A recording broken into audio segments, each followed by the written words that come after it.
here to work and we're interrupting them. Also, don't take too many big steps. Oh. Shake the tripod. Because they wouldn't take off. Okay. But you're more than welcome to use your hands if you talk and whatnot. Good to go. Yeah. Okay. Easiest question at the very beginning. They're going to walk past. You fine? That's fine. Keep going. Can you start by telling us your name and your profession? My name is Phumelele Mashele, otherwise known as Phumi, and I'm a geologist.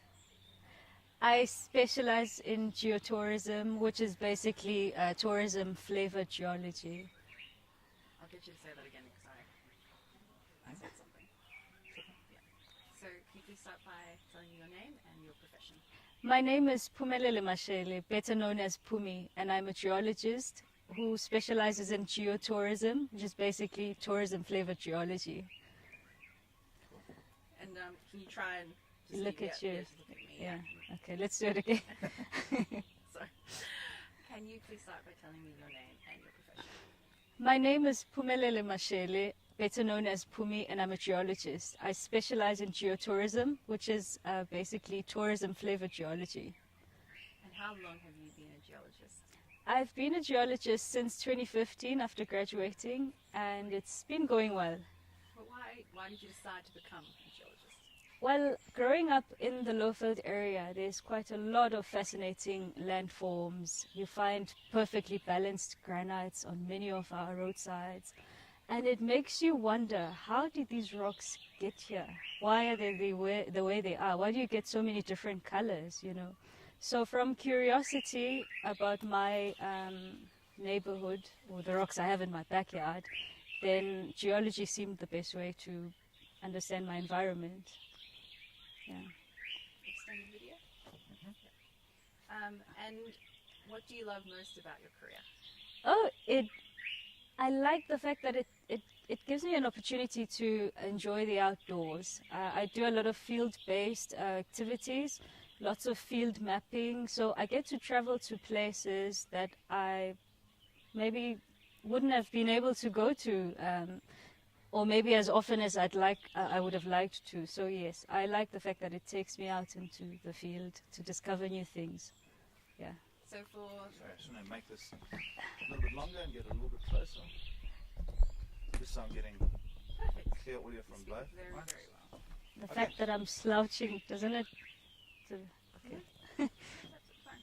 All right. Okay, carry on. And for the audience that doesn't know, Yeah. where are we standing right now? Okay. Right now we're standing just in front of Sudwala Caves, which is a cave system located in eastern Mpumalanga province in South Africa. Yeah. I almost went into the geology, but yeah, we're in Mpumalanga province. What is the Sudwala cave system? The Sudwala cave system is an underground. What's this? Can we do that again? I wanted to say something about Mpumalanga. So if we could do that, where are we again? Perfect. Please. So for the audience that doesn't know, where are we standing right now?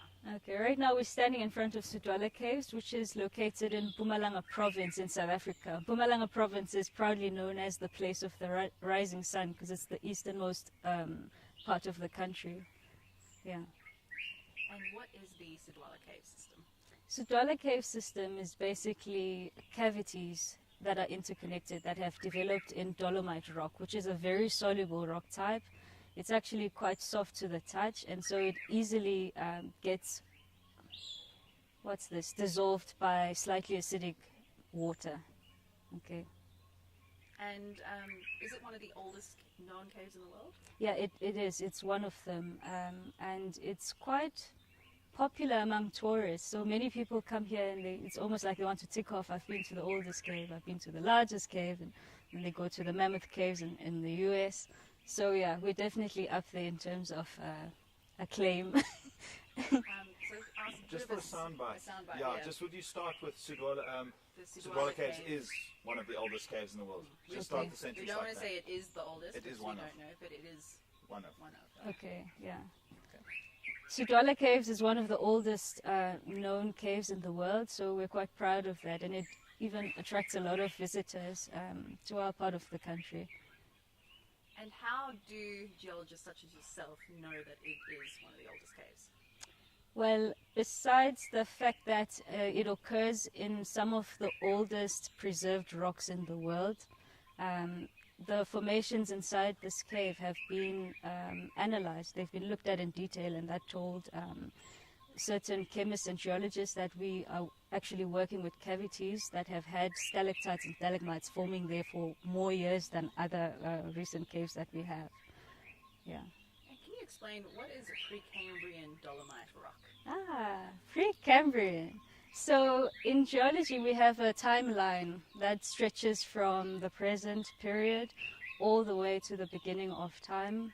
Well, time in terms of what the rocks we've got preserved in the planet, which is 4.6 billion years. I don't know whether to break that down or to just leave it. Yeah. So yeah, in that timeline, the oldest section of that, the oldest period we find is called the Precambrian. And that bunches up a lot of other time periods that we're not really going to get into. But basically it separates the period of Earth history where there was not much life inhabiting the planet.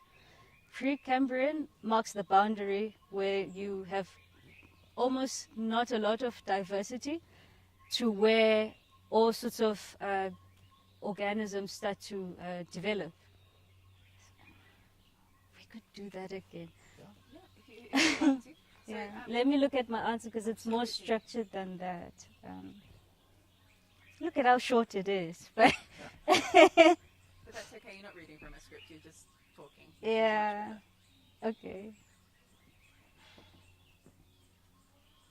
Yeah, I'll put figures in this. Yeah. Okay.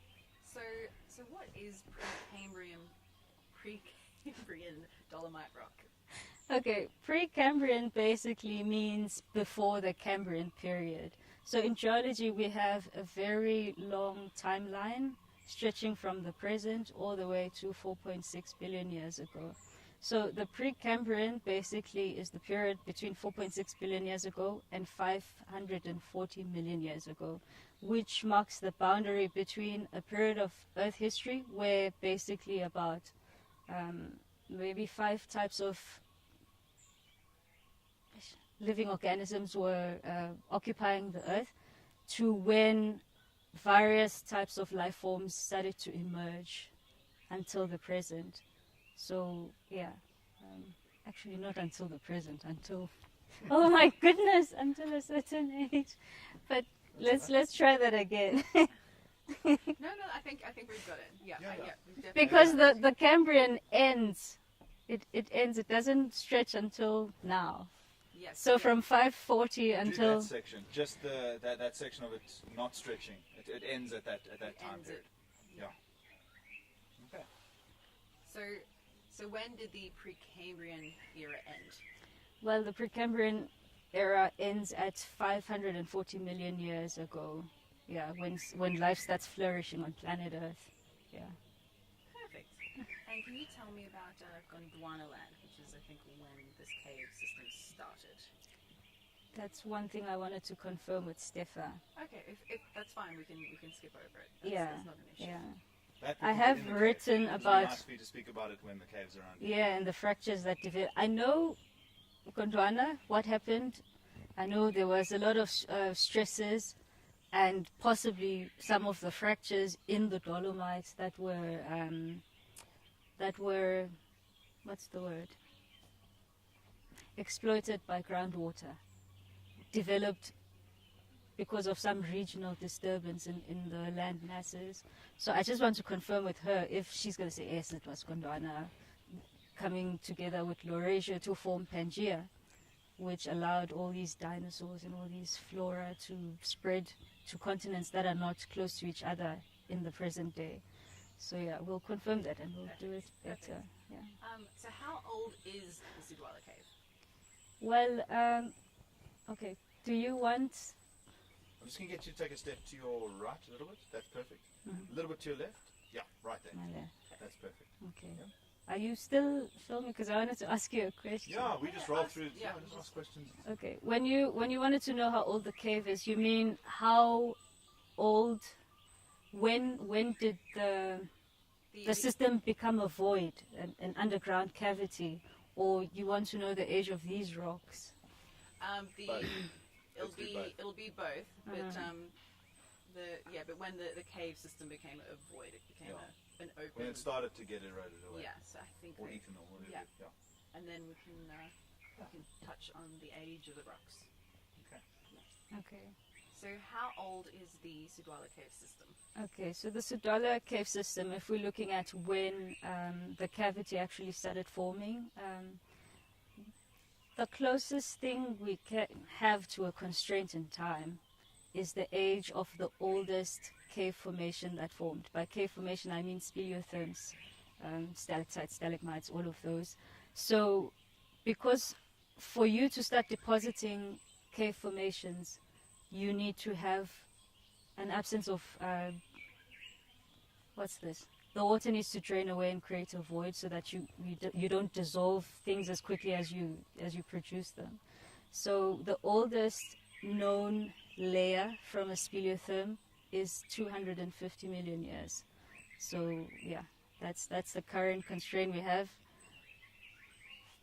Just want to check where did you put the mic?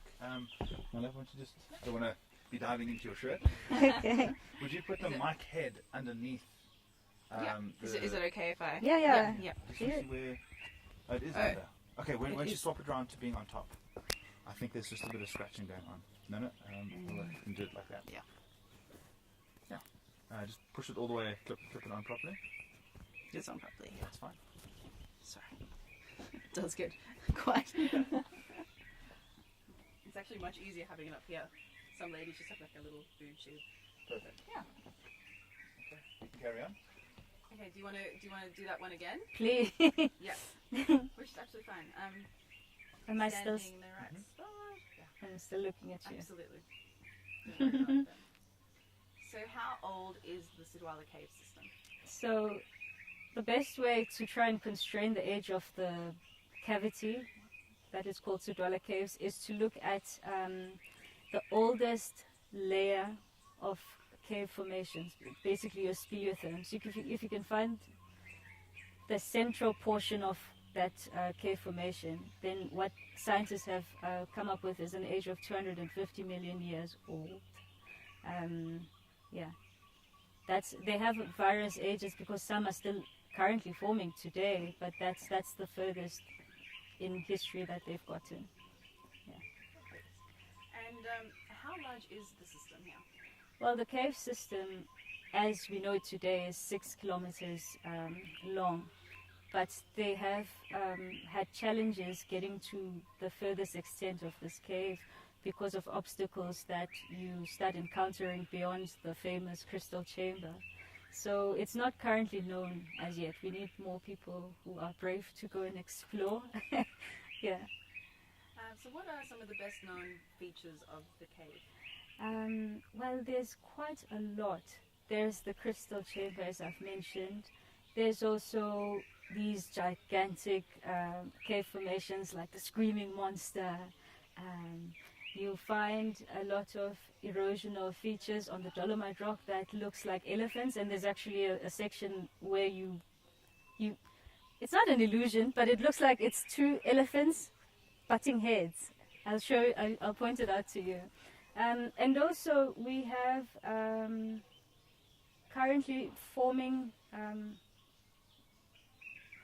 calcite formations that people like to go and see. And what becomes more significant with such features is that they look at the fact that you deposit these formations layer by layer, drop by drop. And when you have meters and meters of some of these formations, it's amazing how much time has gone by for you to get this size of formations that we are looking at today.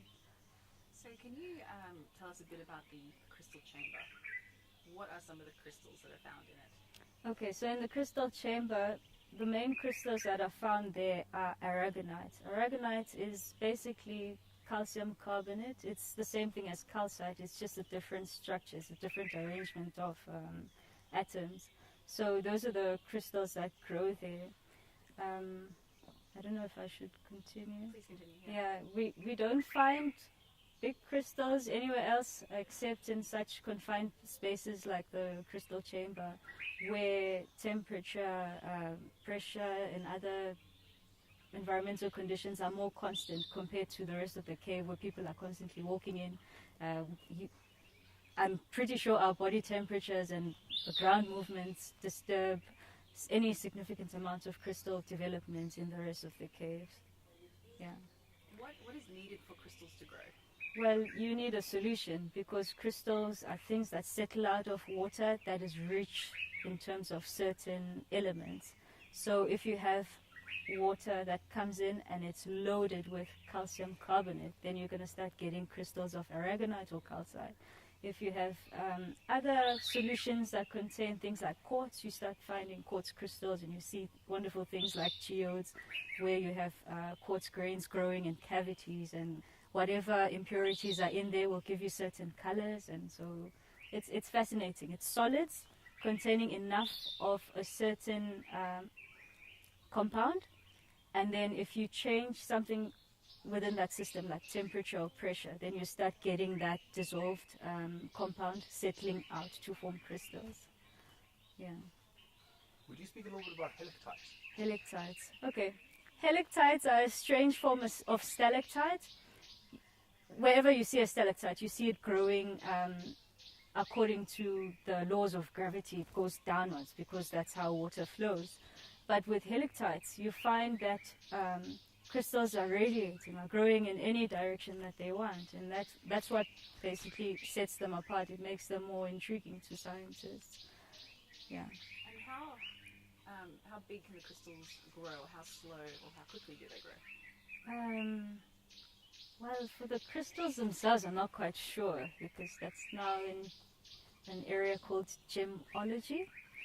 But from what I've heard about calcite, is that it will grow to 1 centimeter every 100 years. So it's a very slow process, and yeah.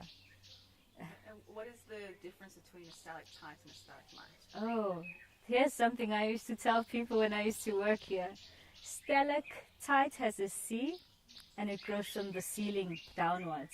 Stalagmite has a G, G for ground, so it grows from the ground upwards.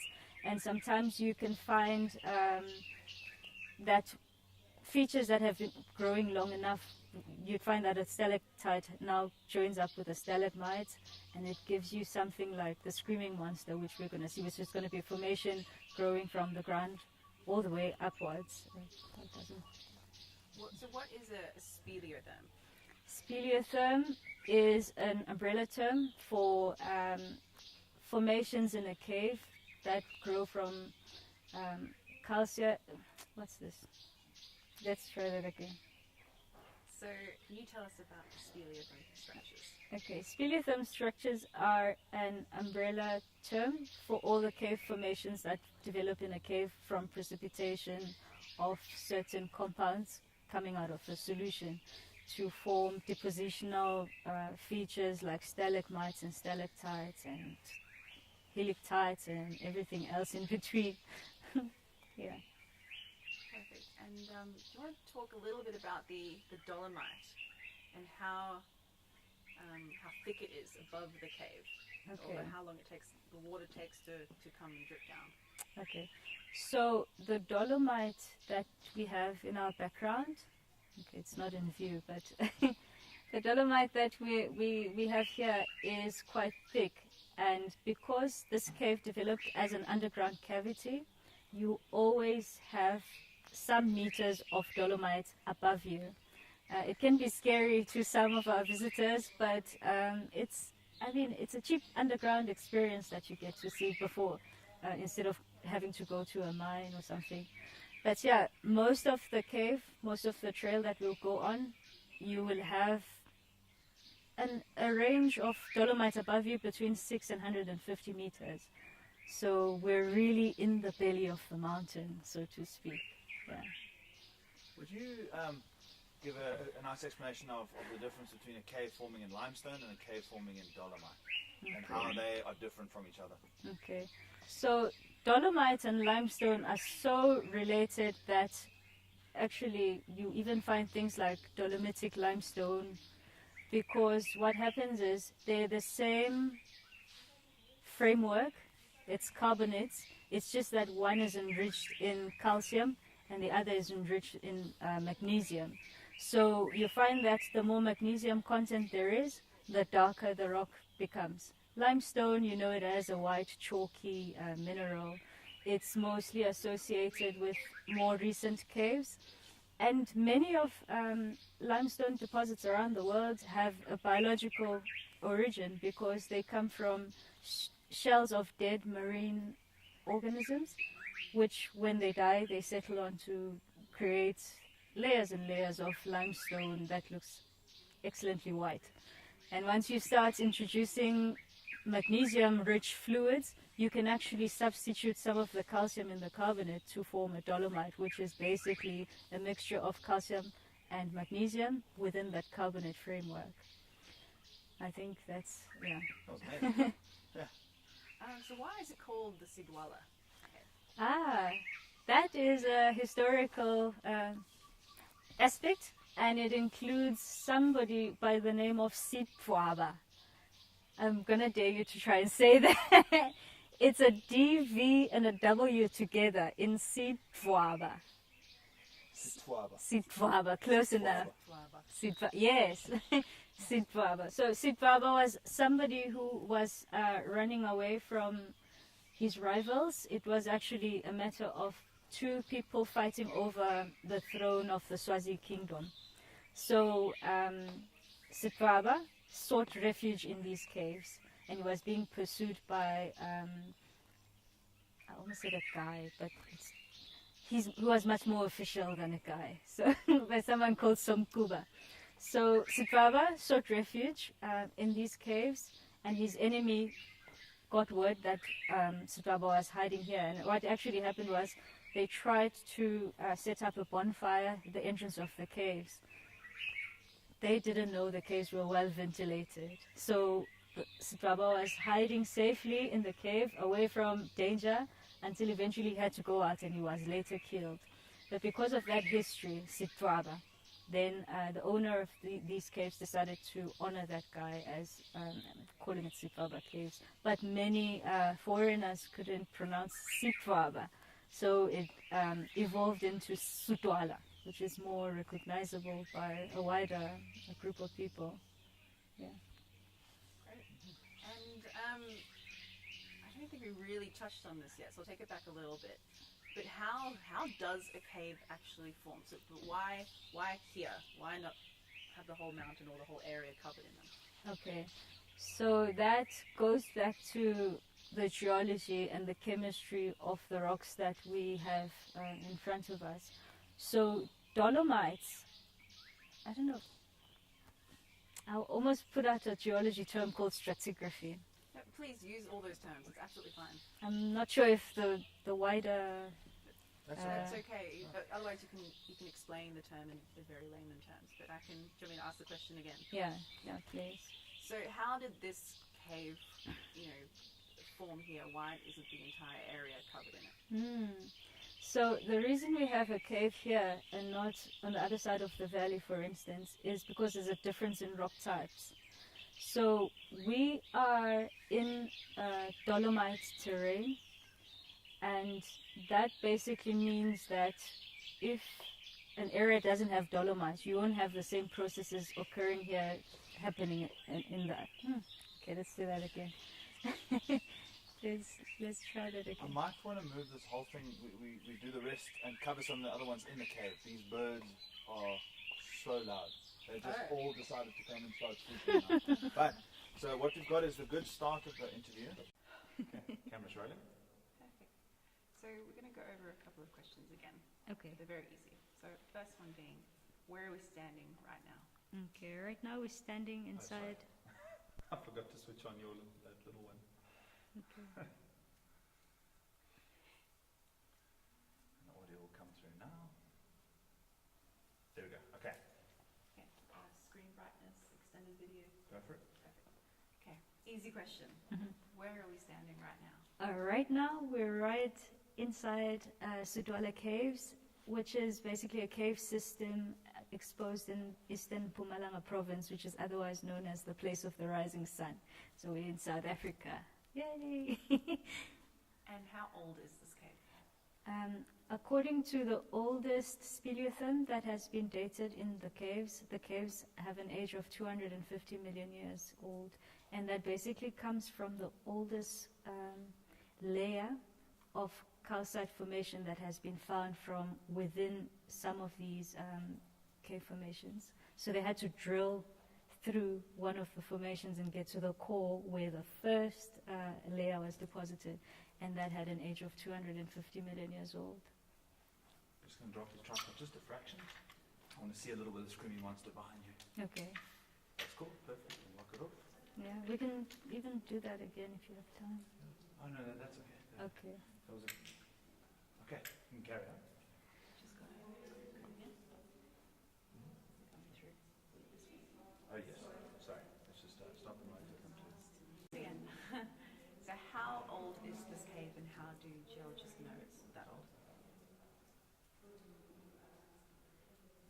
Okay. Should I answer? Okay. According to the oldest cave formation that has been found within this cave system, geologists believe this cave is 250 million years old, and that basically comes from drilling through one of the not through, but to the center of one of these formations, and doing detailed chemical analyses of the various layers that have been deposited through time to generate the speleothems that we have today. So yeah, the oldest age they've found for these layers is 250 million years old. So essentially they've done some core samples. Yes. Okay. Yeah, in some of the formation, like Samson's Pillar, which is where it is believed the dissolution began, that's where they've drilled and taken core samples to look at in the lab. Yeah, so that's the oldest formation in the cave, yeah. And can you tell me what is the difference between a stalactite and a stalagmite? Good question. A stalactite is a formation that grows from the ceiling of the cave to the ground. So we can memorize that by saying stalactite has a C for ceiling. A stalagmite, on the other hand, has a G in the word, G for ground, so it grows from the ground upwards. And then over time, you find that a stalactite and a stalagmite could connect to form features that stretch from the base to the top of the cave, the roof of the cave. Yeah. Is there any difference between formations like stalactites and stalagmites that form in a limestone cave and in a dolomite cave? Are they the same sort of time frame in terms of how long they form, or is there some big difference between the two types of caves? I would be now using my own thinking because calcium carbonate, which is limestone, and calcium magnesium carbonates, which is dolomite, are so similar. I would think that the processes that happen in both caves would be similar as well, particularly the growth rate of stalactites and stalagmites. I would think they would be quite comparable because it's a whole spectrum of similar rocks that just have slightly different compositions.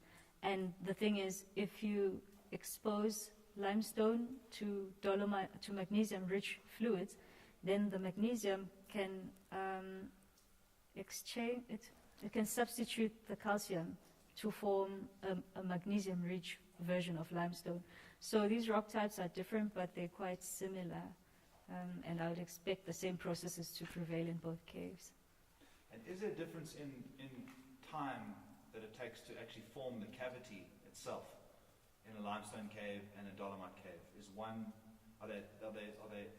the water eating the cave away at the same rate for both these caves? I would think so too, because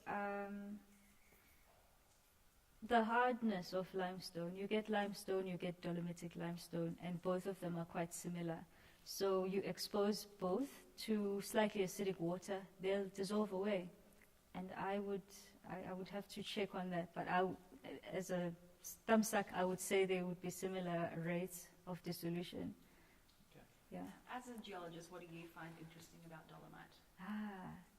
I find dolomite interesting because of the story that it tells us as scientists about the conditions in early Earth history. So much of the dolomite in this area is stromatolitic. It basically contains microfossils. Actually, they're not micro because you can see them. Let's do that again. Can we do that again? Yeah, for sure. As a geologist, what do you find interesting about dolomite? What I find interesting about dolomite, besides the wonderful cave features that we get from it, the erosional features that we find from it, is that it tells us a story about conditions that prevailed in early Earth history. Much of the dolomite in this area has stromatolites. It's basically positional features that tell you of the presence of photosynthetic bacteria called blue-green algae, or otherwise known as cyanobacteria. So the significance of that is that as early as the Precambrian, you had widespread occurrence of life forms that were producing oxygen and pumping it first to the oceans, and once the oceans had had enough, then some of it was released to form our present atmosphere. So that's what makes dolomite worth visiting, worth reading up on, because it tells you one of the ways that oxygen came into our atmosphere. Yeah. Why is it important that we find blue-green algae, fossilized blue-green algae here?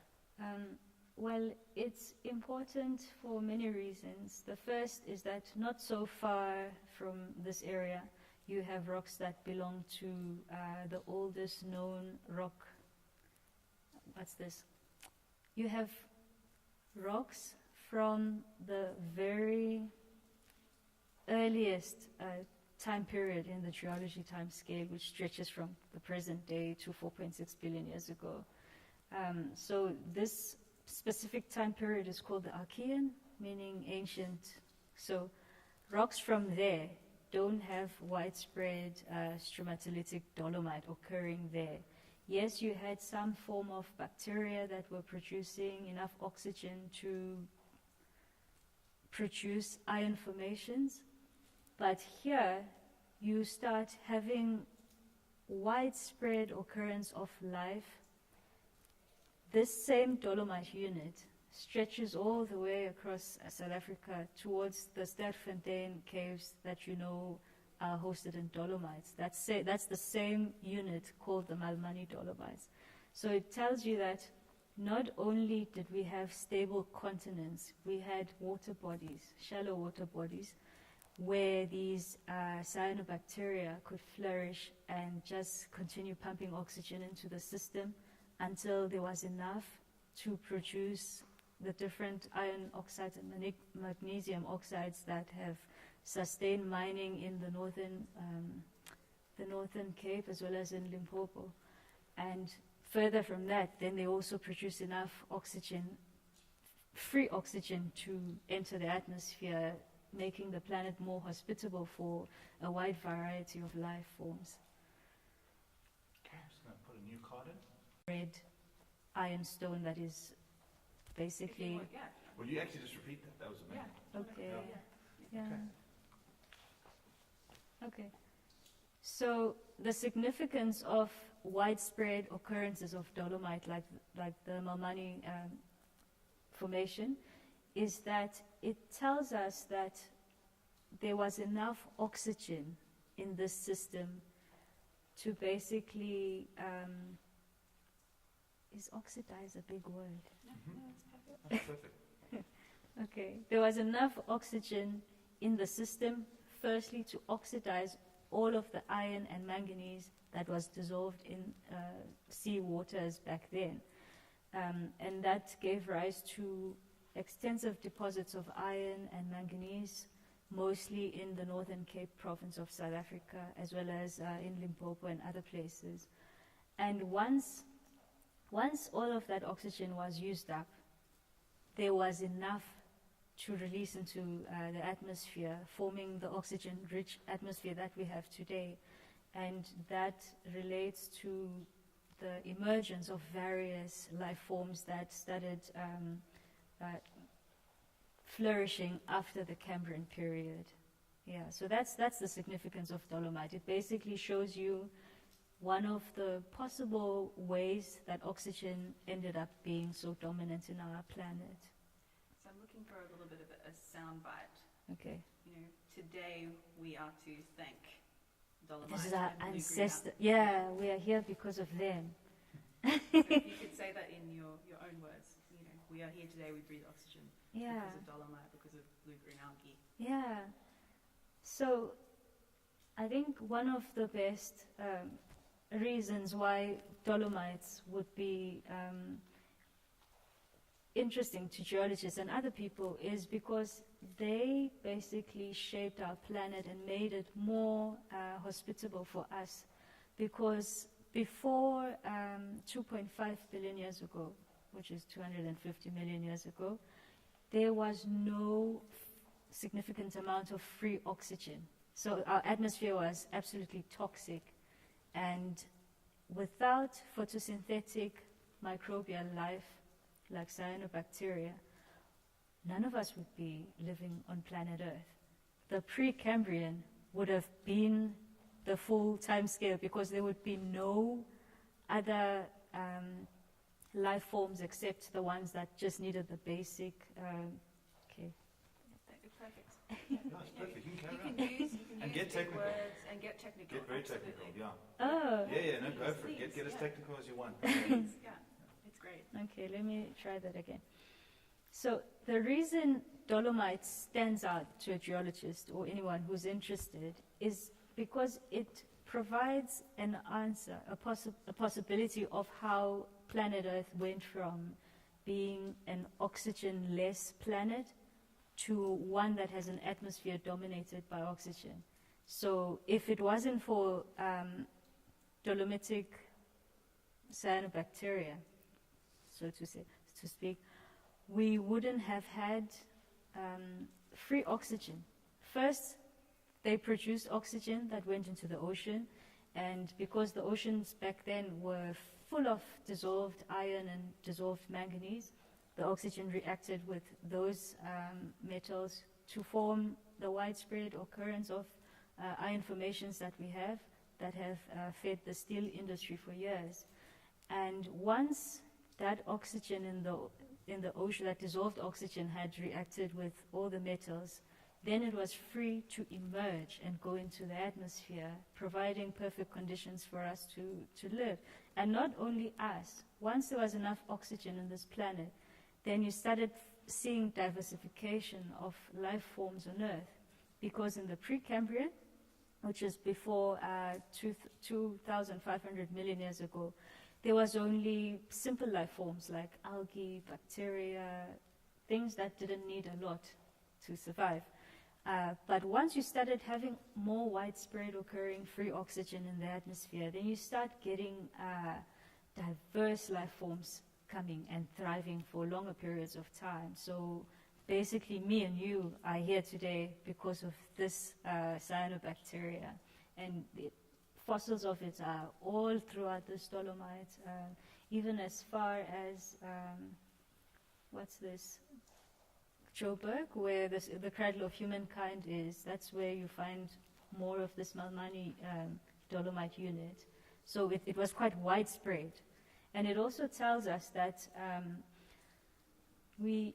by 2,500 million years ago, the system, there were enough land masses, there was enough stability in the area to form oceans, shallow oceans that were colonized by these cyanobacteria.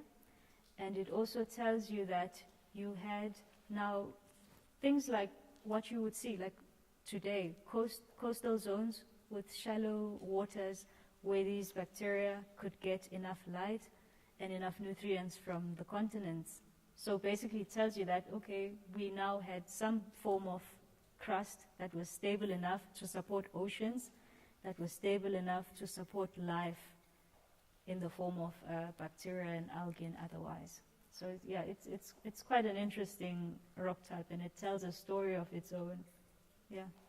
And how did the blue-green algae become fossilized within the dolomite? Well, most of it just got suffocated by sand grains that settled on it because much of it was slime. So you can imagine if you're on a shallow sea with sediment coming in, then you start getting things sticking on you. And one of the sediments that would stick onto their systems, well, external systems, were dolomitic. They were carbonates. So you find that you have a layer of bacteria forming, and then it gets some grains sticking on it, and it kills that layer. And then after a while, more grow, and then you end up producing these domes of alternating layers of sand and algae, and sand and algae. When I say sand, I actually mean sediment. It could be carbonate, but yeah, it's a mixture of the actual microbes, the actual bacteria, with some chemical sediments on them. And how did dolomite form? Is it known exactly how it came to be, or is there some mystery behind it? Well,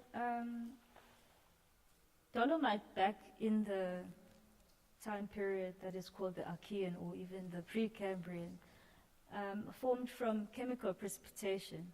I don't know if I should break that down, but if water has an abundance of a certain compound, then if you change certain conditions like temperature, pressure, or any other factor, then that compound will settle out from the solution to form crystals.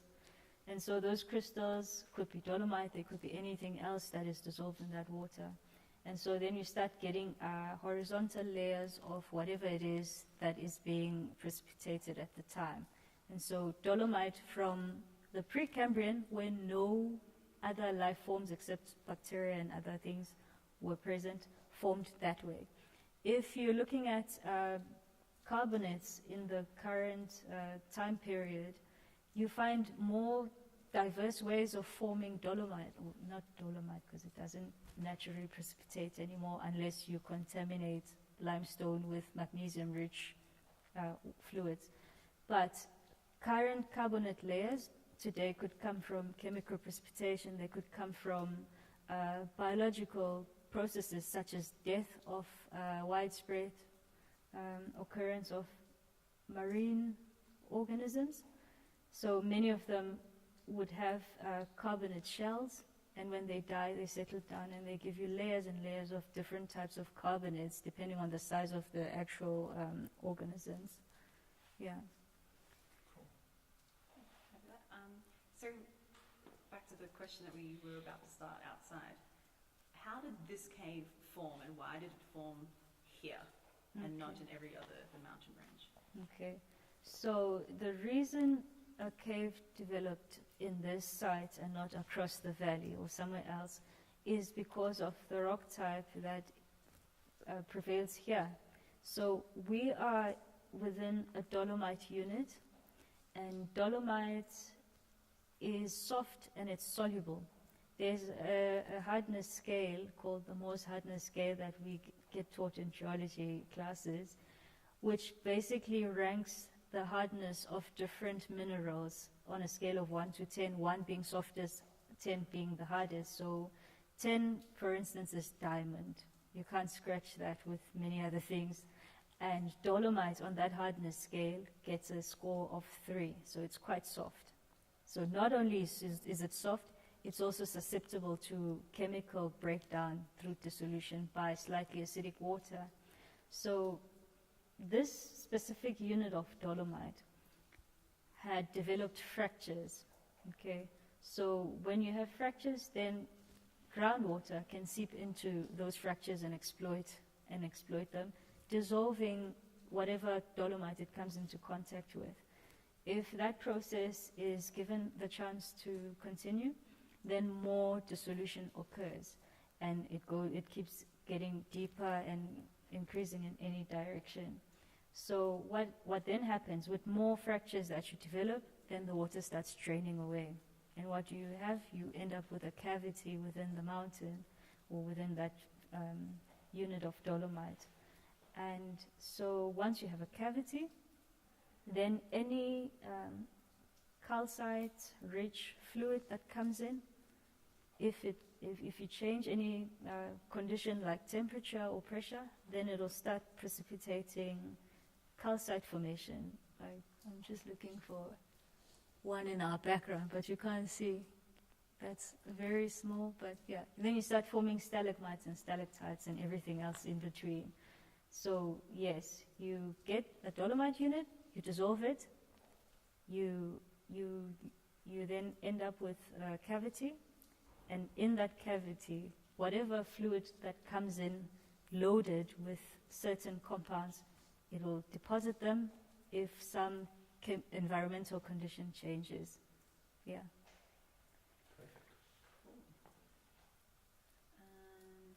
Answered quite a lot of questions. That's good. Can you explain what a solutional cave is? I think I'm pronouncing that correctly. Yeah, it is. It's exactly what we've just described. A solutional cave is a cave that comes from dissolving the contents of a certain rock type.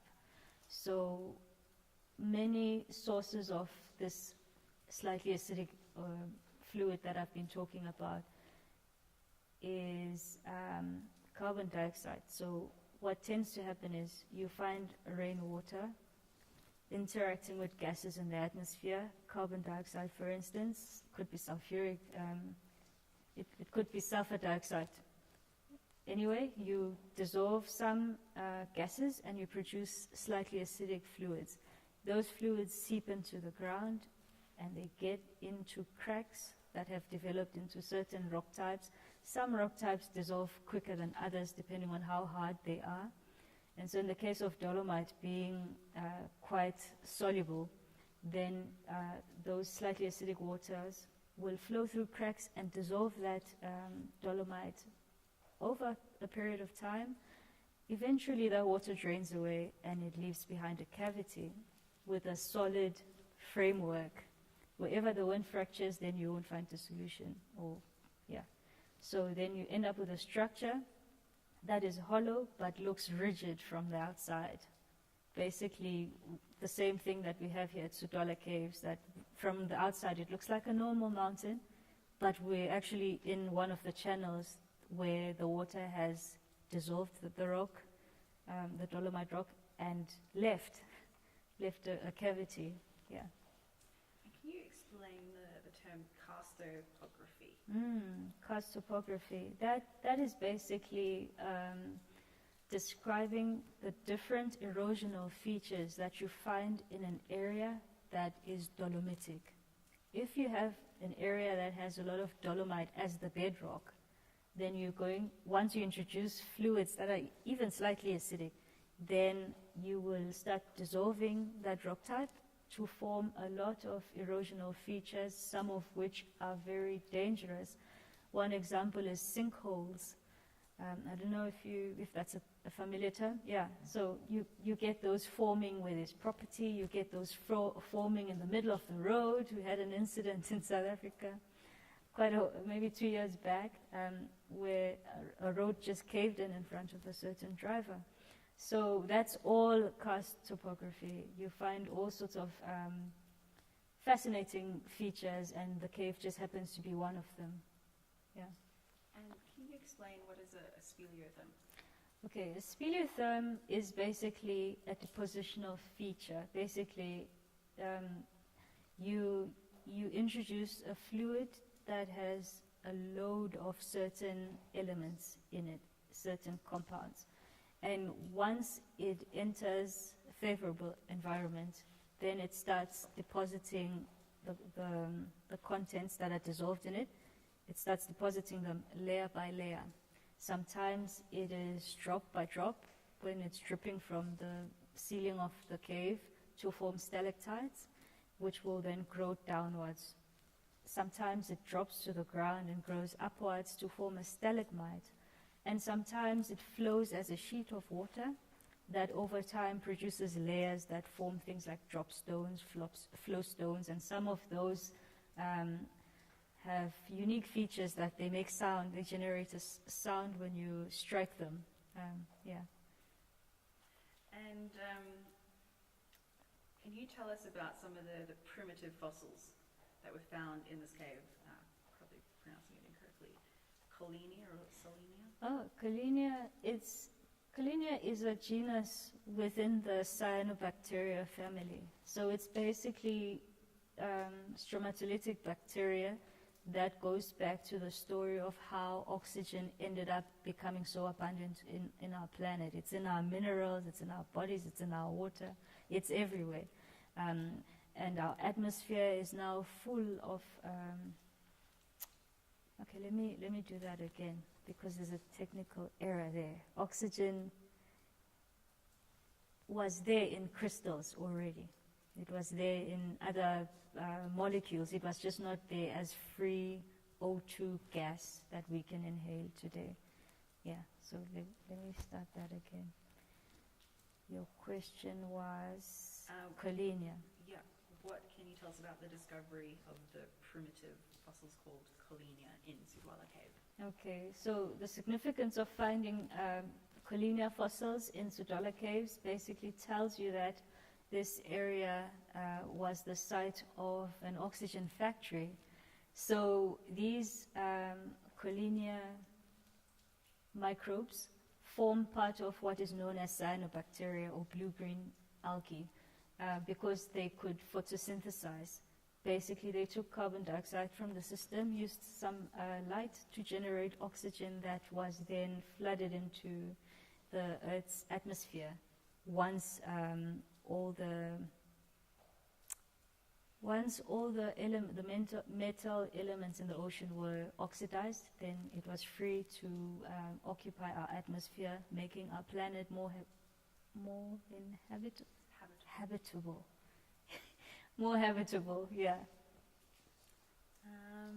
Let's see what else. I think that's pretty much. The main thing is I want to actually get to some of the fossils, to the remnants of, or the imprint of the blue-green Yeah. and those things. Two quick questions. Yeah. Mhm. As a former guide here, what can you tell us about some of the artifacts from humans that once lived in the cave or near the cave? Oh, okay. I think a good place to talk about that We'll talk would about that be, later. because they're laid out. We have different things that were found in the caves. Some of them are the baboon tail bush, and it was used to make torches. Yeah, if I remember. Okay. Yeah. So we'll We've actually talk got about this that. already. Yeah. One of the guides took us through and she spoke about all that Yeah. stuff. But any Stone Age tools? Were any... They were. Yeah, if you could just speak about some of the Stone Age tools briefly. Okay. There were Stone Age tools found in the caves. I keep looking there. That's all right. No, look at me. That's better. Yeah. Yeah, there were some Stone Age tools, stone tools. Stone Age tools. Stone tools found in the cave, which have been associated with Homo habilis. It's one of the Australopithecines, or that long word. Basically, the first prehistoric man to use tools. So that basically tells you that Homo habilis must have occupied the cave at some point in time. Yeah. Okay, and the last question. The TV show is called Impossible Planet. Mm-hmm. So we are looking for a sentence where you can include the word impossible. And I know it's hard for a scientist to include it, but to you, what do you find so amazing or almost impossible seeming about this cave? It's difficult. You know, if I hadn't known that there's a group of bacteria called extremophiles, I would easily say, how did these little microbial organisms, or these microbes, manage to inhabit a place that was so inhospitable. There was no oxygen, there was no protection from UV radiation. It was just hellish, widespread volcanic activity, an abundance of meteorite impacts, and you want to live there? How, you know? We had oceans that were full of toxic things, and the environment, the atmosphere was quite corrosive, but you had microbes living there. So had I not known of extremophiles who thrive in such conditions, I would have said it's impossible to have this much evidence of oxygen production from life. How do you live in such a place? But now that I know there's animals, there's life forms that prefer such environments, it's actually difficult to say this was impossible. It doesn't have. It's No, not. but It's not that impossible. sentence was good though. Okay. That sentence was perfect. Just trying to think of another way to phrase it. No, but hold on. The better thing is the crystal chamber. Is that it seems impossible that through this entire cave system, there's only one tiny place that these crystals are found. And just how impossibly small a chance there is that actually happens, but it has happened. You just speak about that fact that through this cave system, there's one tiny place that has this beautiful crystal chamber, but nowhere else in this cave. Okay. Are you going to ask the question again? What is so incredible or impossible seeming about the crystal chamber? Okay. I thought you'd say about the caves. Yes, well, that we find that specific crystal chamber in this cave. Okay. It's such a small amount. Yeah. Okay. All right. What I find quite fascinating, and maybe even impossible, is the fact that we have 6 kilometers of this cave system that is known, and in that whole area,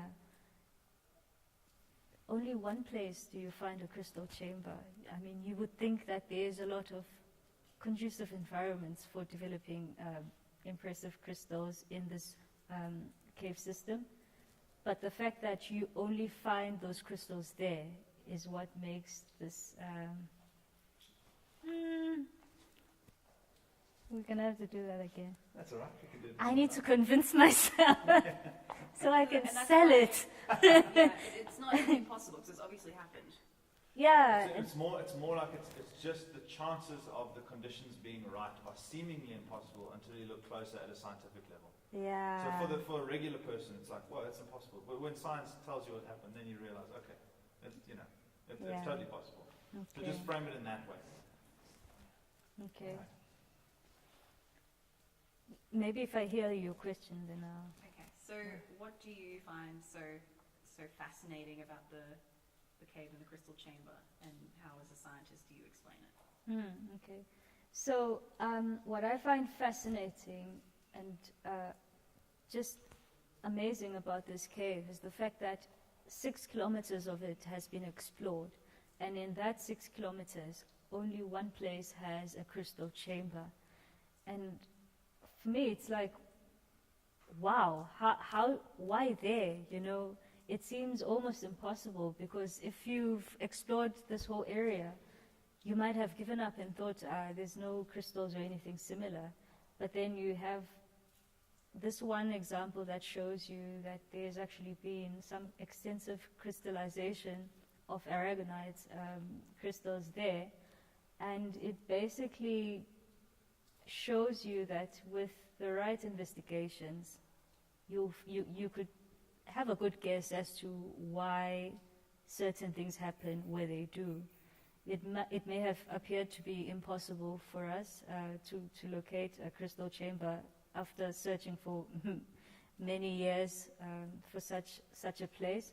But once you start to understand that crystals need certain environments, certain temperatures, certain concentrations of fluids flowing in,